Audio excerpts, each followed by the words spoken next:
Western Ethiopia के पहाड़ी इलाकों में लालिबेला कस्बे के करीब शहर के ऊपर चट्टान की गहराई में अजीबोगरीब 11 बड़े गड्ढे मौजूद हैं। अगर आप इन गड्ढों के नीचे झांके तो आपको कुछ अजीब नजर आएगा। इन हर एक गड्ढों में एक पेचीदा स्ट्रक्चर बनाया गया है। ये सब एक दूसरे से यूनिक लेकिन सेम रिकग्नाइजेबल स्टाइल के साथ हैं। पर क्या ये एंशिएंट एलियंस का कोई पैगाम है या फिर कदीम तहजीब की कोई यूनिक चीज? ये स्ट्रक्चर्स दरअसल पत्थर के बड़े चर्चेस हैं जिन्हें 12वीं सदी के आखिर में इथोपियन किंग मैस्किल लालिबेला ने बनवाया था। किंग लालिबेला यरूशलेम के मुकद्दस शहर को अपनी बादशाही में बनवाना चाहता था और इसीलिए इसने इन चर्चेस की तामीर का हुक्म दिया। हर एक को छेनी का इस्तेमाल करते हुए चट्टान से तराशा गया और 24 सालों में ऊपर से नीचे तक गड्ढे बनाए गए और फिर चर्चेस की शक्लें तराशी गईं। तामीर के इस गैर रिवायती तरीके की वजह से हर चर्च को मुकम्मल तौर पर चट्टान के एक टुकड़े से तराशा गया था जो 50 फीट ऊंचे गड्ढे थे और इतने ऊंचे चर्चेस को सिर्फ हाथ की छेनी से खोदा गया था। आज इस जगह को इथोपिया के ऑर्थोडॉक्स क्रिश्चियन चर्चेस के जरिए इस्तेमाल किया जाता है और ये मजहब की पैरवी करने वाले जायरीन के लिए एक टूरिस्ट डेस्टिनेशन बना हुआ है।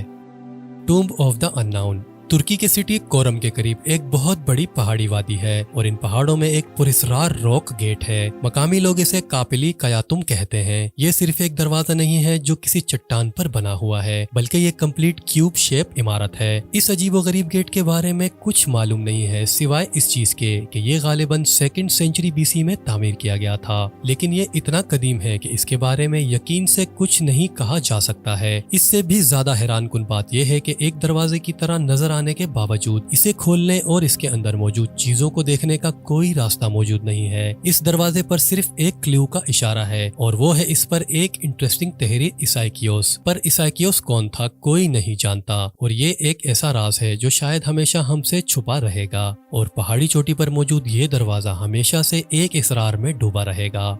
हैंडप्रिंट्स माउंटेन ऑफ वायोमिंग ऊंचे पहाड़ की चट्टानों पर प्रिंट हुई इन हाथों के नक्श की वजाहत आप कैसे करेंगे? ये नकुश उन सैकड़ों आबाई पेट्रोग्लिफ्स में से हैं जो वायोमिंग के रेड डिजर्ट में पुरस्रार व्हाइट माउंटेन पेट्रोग्लिफ साइट पर रेत के पत्थर की चट्टानों से मिलते हैं। दरअसल ये हाथों के नकुश 200 से 1000 साल के दरमियान कभी मौजूद ही नहीं थे जब तक कदीम लोगों ने पेट्रोग्लिफ्स नहीं बनाए थे। पेट्रोग्लिफ्स एक ऐसी तस्वीर है जो चट्टान की सतह के कुछ हिस्सों को चीरने या एब्रेडिंग यानी घिसने के बाद हटाकर बनाई जाती है। व्हाइट माउंटेन पर पाए जाने वाले बहुत से पेट्रोग्लिफ्स को शोशोन नेटिव अमेरिकन ने मुमकिना तौर पर रेत के पत्थर में तराश लिया था जिनमें कुछ भैंसों या एल्क हिरन का शिकार करते हुए दिखाए गए हैं, जबकि दीगर पत्थरों में हाथ पांव के निशानात नुमाया हैं। इन पिघलने वाले पत्थरों के लिए बेपनाह गर्मी की जरूरत होती है जो कि जमीन के सेंटर में ही पाई जाती है। तो फिर उन शोशोन नेटिव अमेरिकन ने ये सब कैसे किया? जियोलॉजिस्ट पर्सी फावेट के मुताबिक कदीम तहजीबें पत्थरों को नरम करने के लिए पौधों के मादे से अखज़ करदा किसी अननाउन सब्सटेंस को इस्तेमाल करने में कामयाब रहे होंगे, लेकिन दूसरे लोग ऐसा बिलीव करते हैं कि एंशिएंट लोगों के पास एक जदीद डिवाइस थी जिसने किसी न किसी तरह ठोस सतहों को शेप देने के लिए इंतहाई ज्यादा दर्जा हरारत की इजाजत दी। बहरहाल व्हाइट माउंटेन पेट्रोग्लिफ्स की डिटेल स्टडी करना अभी बाकी है, इसीलिए शायद कभी भी यकीनी तौर पर इस बात का जवाब नहीं दिया जा सकता कि इन शेप्स को प्रोसेस कैसे किया गया और शायद व्हाइट माउंटेन पेट्रोग्लिफ्स का सीक्रेट हमेशा सीक्रेट ही रहेगा।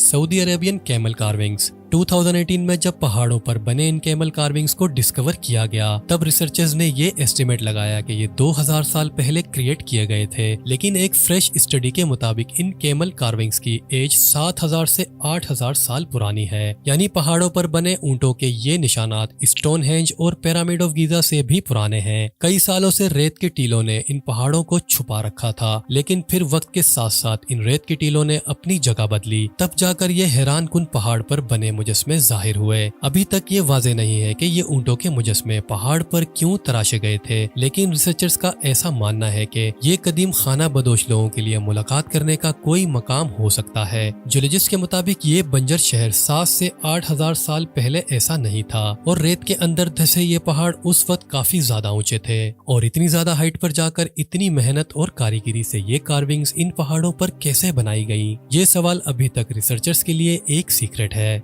Hanging coffins. अगर आप चाइना, फिलिपाइन और इंडोनेशिया में हैं और पहाड़ों की सैर कर रहे हैं तो आपने अक्सर वहाँ पहाड़ों पर लटकते ताबूत देखे होंगे। दरअसल हजारों साल पहले यहाँ के रहने वाले कदीम लोग अपने मुर्दों को पहाड़ से ताबूत में लटकाया करते थे। चीन में दुनिया के सबसे मशहूर लटकने वाले ताबूत मौजूद हैं और ये सैकड़ों ताबूत आज भी पहाड़ों पर लटकते नजर आते हैं, जिन्हें तकरीबन 3000 साल पहले कदीम लोगों ने वहाँ लटकाया था। 1400 साल पुराना टैंग डायनेसिटी का लिटरेचर ये बताता है कि जितने भी ताबूत ऊंचाई पर रखे गए थे, जिंदा लोगों के लिए उनका उतना ही एहतराम था। तहम कुछ लोग ये आर्ग्यू करते हैं कि जनाजे की ये अजीबोगरीब प्रैक्टिस सिर्फ जमीन को खेतीबाड़ी से आजाद करने के लिए थी और इस बात को यकीनी बनाने के लिए थी कि लाश जंगली जानवरों से महफूज रहे। लेकिन हैरत अंगेज तौर पर ये कदीम तरीन ताबूत रेस से भरे हुए हैं जो उन्हें बहुत ज्यादा भारी बना देते हैं और लोग अक्सर यही सवाल करते नजर आते हैं कि इन ताबूतों को पहली बार इतनी ऊंचाई तक कैसे ले जाया गया। लेकिन ये ऐसा सवाल है कि इसका किसी के पास भी कोई वैलिड जवाब मौजूद नहीं है और ये आज तक इन पहाड़ों पर मौजूद लटके हुए ताबूतों का एक राज है। मिस्टीफाइंग मैजिशान चाइना के गेंजू प्रोविंस में एक बहुत ही अजीबोगरीब पहाड़ है जिसका नाम माउंट मैजी है। यहाँ 7000 से ज्यादा मुजस्मे और तकरीबन 11000 स्क्वायर फीट दीवारें इसकी गहराइयों में मौजूद हैं। इसकी वजह यह है कि ये सूफियाना जगह मैजिशियन बुद्धिस्ट ग्रुटो की है और ऐसा बिलीव किया जाता है कि यहाँ 1600 साल पहले बुद्ध मत के पुजारियों का एक ग्रुप मुराकबे के लिए इस पहाड़ पर आया था। अगर इस पहाड़ पर ज्यादातर गार इंसानी हाथों से बनाए गए थे तो ये बरसों की मेहनत से ही मुमकिन हुआ होगा। सबसे ज्यादा मुतासिर कुन वो देवहैकल बुद्ध हैं जो बाहर की दीवारों पर मिट्टी में ढके लकड़ी के ढांचों से बने हैं, लेकिन हैरान कुन तौर पर ज्यादा वसी मुजस्मे देसी पत्थर से नहीं बनाए गए थे। यानी इन बड़े आराइशी मुजस्मों के लिए चट्टानी पत्थर किसी और पहाड़ी अतराफ से उठाए गए थे और इसे किसी न किसी तरह पहाड़ के किनारे तक लाया गया। लेकिन सवाल यह है कि इन्हें यहाँ कैसे लाया गया। आज तक ये मिस्ट्री बरकरार है और ये एक सीक्रेट है कि ऐसा कैसे किया गया। आज की वीडियो में बस इतना ही। वीडियो को लाइक और शेयर करना मत भूलें और मजीद इंटरेस्टिंग और नॉलेजेबल वीडियोस के लिए हमारे चैनल को भी सब्सक्राइब कर लें। अपना बहुत ज्यादा ख्याल रखें। अल्लाह हाफिज।